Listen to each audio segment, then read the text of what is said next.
Okay, let's have a look at a couple of questions based on your knowledge of the monohybrid cross.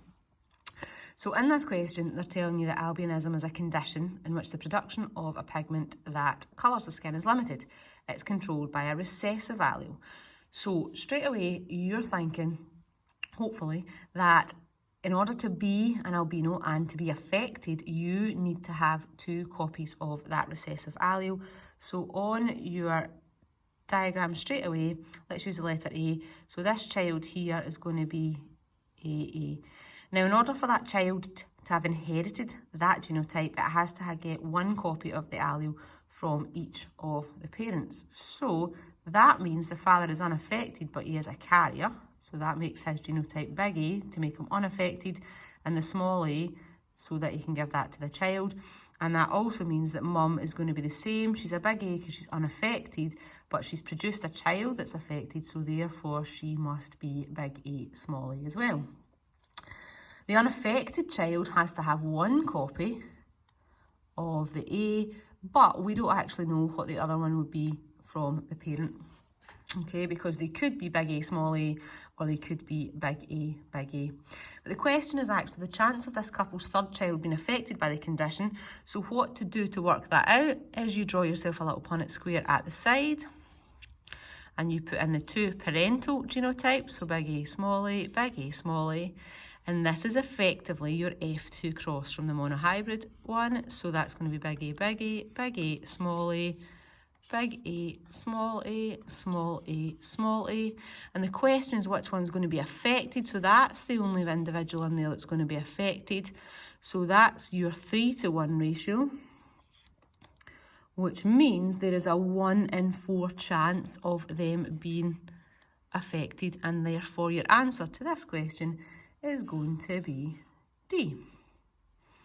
Okay, let's have a look at another way of assessing your knowledge of the monohybrid cross. So an experiment was carried out to investigate stem height in pea plants. The parental phenotypes were tall and dwarf as shown in the diagram. The parent plants were both homozygous. So straight away then you know that the tall plant, okay, is going to be a big T. Big T, how did I know that? Because it tells you here that the F1 generation were all tall.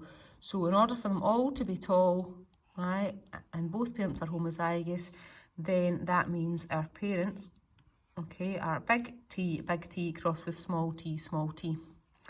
And then the first question is saying what is meant by the term homozygous. So homozygous just means that both of these individuals are homozygous because they have their 2 copies of the allele are the same. The dwarf characteristic is recessive. Using the information given, explain how this is known. Because when you cross the tall homozygous plant with the dwarf homozygous plant, all of the F1 offspring were tall. Okay, so that would be how you would answer those 2 questions. The expected ratio in the F2 generation was 3 tall to 1 dwarf. Calculate the expected number of tall plants if there were 144 plants in this generation. So we are expecting a 3-to-1, oh, to move it over there on my wee tablet, right, there we go. So we're expecting a 3-to-1 ratio, and we had 144 plants. So 3-to-1 is 4 parts, 3 plus 1 is 4. So what you want to do, 144 divided by 4 to get what one section is, and then multiply that answer by 3. Okay, so 144 divided by 4 gives you your 4 parts, and then times that by 3 because you're expecting the proportion to be 3-to-1. And then the results obtained in the F2 differed from the expected. The actual results was 90 tall to 36 dwarf. Okay, so we're doing a ratio here, so 90 to 36.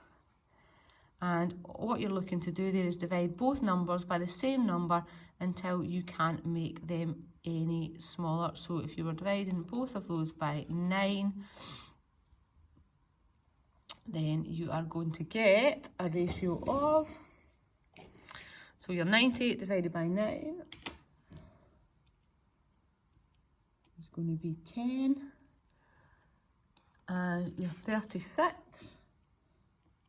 divided by 9 is going to be 4. So you're going to get a ratio of 10 to 4. We can simplify that further because both will divide by 2. So we're going to get a ratio of 5 to 2. Okay, so two problem solving questions linked to the monohybrid and a knowledge part linked to that as well.